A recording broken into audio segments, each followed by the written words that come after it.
C'est l'avant-dernière fois qu'ils déposent leurs enfants à l'école ce jeudi matin, avant la fermeture des établissements scolaires pour au moins 3 semaines.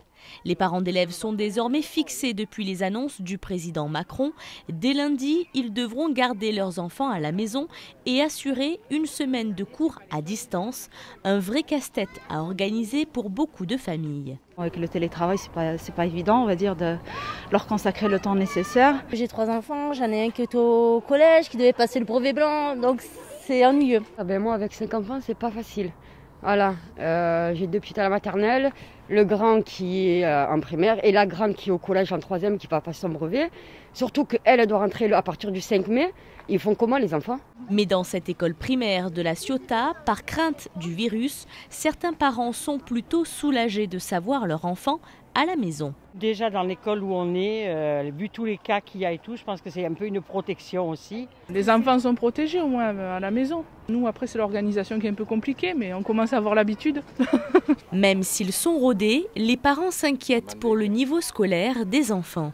Déjà, on rate un jour d'école, on est un petit peu en retard. Alors, si on rate une semaine, même en faisant les cours à la maison, nous, c'est pas 1 heure à la maison ou 2 heures qu'on va les faire travailler, ça va être l'équivalent d'une journée. Donc. Même constat du côté des lycéens, beaucoup préfèrent suivre les cours en présentiel. C'est le cas de Roxane et Eva qui préparent leur bac de français. Pas facile de se concentrer à la maison. Avec les cours en visio et tout, on n'est pas concentré, c'est pas du tout pareil. On ne peut pas poser de questions si on ne comprend pas, on manque des cours et tout, donc...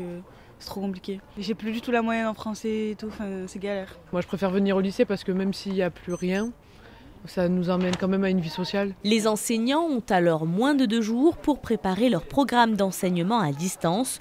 Pour ce représentant de syndicat, ce sera une nouvelle fois de l'improvisation. La semaine de cours à distance va à nouveau être improvisée parce que rien n'a été prévu. L'éducation nationale n'a pas appris de la crise de l'an dernier. Et donc nous allons devoir bricoler comme nous l'avons fait l'an dernier. Mais surtout, ce qui nous inquiète, c'est le fait qu'après 2 années scolaires hachées à cause de la pandémie, les élèves ont accumulé des retards, des carences, et il faudrait mettre en œuvre pour la rentrée prochaine un grand plan de rattrapage, ce qui supposerait de renoncer aux suppressions de postes qui sont toujours maintenues, alors que nous avons une augmentation démographique dans les collèges et les lycées. Les écoles fermeront leurs portes dès vendredi soir.